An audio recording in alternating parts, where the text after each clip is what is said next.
Hi everyone, welcome to Brother Mentor IAS YouTube channel. I am Niveta K. Gopalakrishnan. I am working as a Science and Technology as well as Environment faculty in Brother Mentor IAS Academy. So, நம்ம இந்த வீடியோவில் எதை பற்றி பார்க்க போகிறோன்னா ரீசெண்டாக நமக்கு conference of parties 26 அதாவது COP26ன்னு சொல்லிட்டு கிளைமேட் சேஞ்ச் கான்ஃபரன்ஸ் ஒன்று நடந்திருக்கும். ஓகே, அதை பற்றி தான் இப்போ பேச போகிறோம்.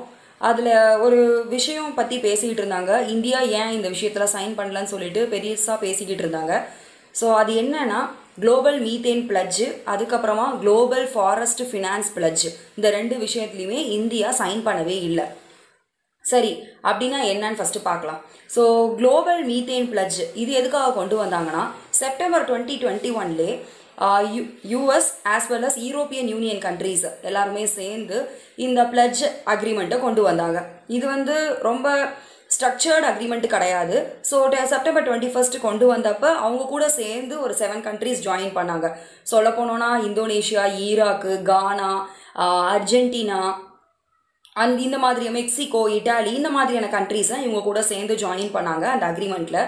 சரி, எதுக்காக இந்த மீத்தேன் பிளட்ஜ் கொண்டு வராங்கன்னா, ஸோ கார்பன் டை ஆக்சைடுக்கு அப்புறம் பார்த்தோன்னா மீத்தேன் எமிஷன் தான் அதிகமாக இருக்குது. ஸோ குளோபல் வார்மிங், அதாவது பூமி வெப்பமயமாதல் அதிகப்படுத்துறது இந்த மீத்தேன் கேஸோடைய கான்ட்ரிபியூஷன் அதிகமாக இருக்குன்னு சொல்கிறாங்க. சொல்லப்போனால் 1980s இருந்து தான் ரெக்கார்டு சிஸ்டமே கொண்டு வந்தாங்க. சிஸ்டமேட்டிக்காக இந்த ஏர் எமிஷன்ஸ், அதாவது கேஸஸ் எமிஷன்ஸ் பண்ணுறதை பற்றி ரெக்கார்ட் பண்ண ஆரம்பித்தாங்க. அதை வச்சு பார்க்கும்போது இண்டஸ்ட்ரியல் ரெவல்யூஷன் டைம்ஸ்லேருந்தே மீத்தேன் கேஸனுடைய கான்ட்ரிபியூஷன் தான் அதிகமாக இருக்குது. கிட்டத்தட்ட 30% கிட்ட மீத்தேன் கேஸோடைய கான்ட்ரிபியூஷன் குளோபல் வார்மிங்க்கு வழிவகுக்குது அப்படின்னு சொல்லியிருக்காங்க. ஓகே, ஸோ அப்போ இந்த மீத்தேன் கேஸ் அப்படின்னா என்னன்னு பார்க்கலாம். ஸோ மீத்தேன் கேஸுன்றது ஹைட்ரோ கார்பன்ஸ்ன்னு சொல்லுவாங்கல்ல, கார்பன், ஹைட்ரஜன், ஆக்சிஜன் இதெல்லாம் சேர்ந்தது தான். ஸோ இது ஒரு ஆர்கானிக் காம்பவுண்டு தான். இதை ஃபியூவலாக யூஸ் பண்ணுவோம். சொல்லப்போனால் நேச்சுரலாகவே 40% மீத்தேன் கேஸை நேச்சுரல் சோர்ஸஸே எமிட் பண்ணுது. எதெல்லாம் சொல்லலாம்னா அக்ரிகல்ச்சர், ரைஸ் ஃபீல்ட்ஸாக இருக்கட்டும், வெட்லாண்ட்ஸாக இருக்கட்டும், லைஃப் ஸ்டாக் ஃபார்மிங்ஸாக இருக்கட்டும்.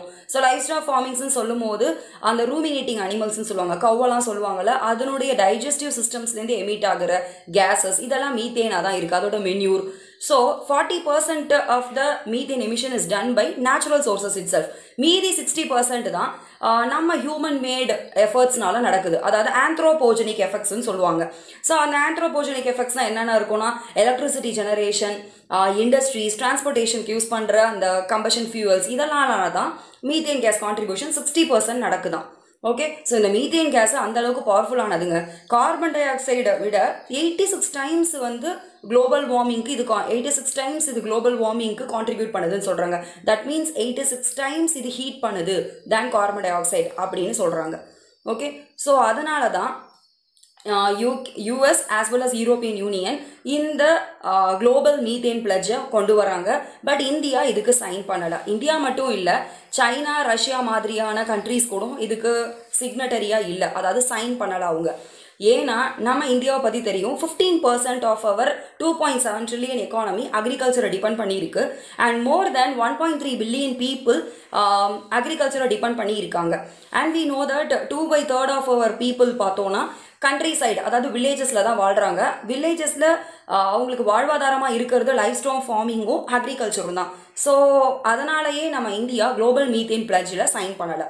இன்னொரு விஷயம் இருக்குது, அது என்னன்னா குளோபல் ஃபாரஸ்ட் ஃபினான்ஸ் பிளட்ஜ்னு சொல்லுவாங்க. அது என்ன குளோபல் ஃபாரஸ்ட் ஃபினான்ஸ் பிளட்ஜ்னா, ஆல்ரெடி 2014 நியூயார்க் டெக்ளரேஷன் ஒன்று கொண்டு வந்தாங்க. ஸோ அதில் என்னன்னா 2030 டீஃபாரஸ்டேஷனை கம்மி பண்ணணும் அப்படின்னு சொல்லிட்டு இருந்தாங்க. ஸோ அது அந்த அளவுக்கு எஃபெக்டிவாக நடக்கலை. அதாவது 2020 டீஃபாரஸ்டேஷனை ஹாஃபாக குறைக்கணும் அப்படின்னு முடிவு பண்ணாங்க. பட் அது முடியலை.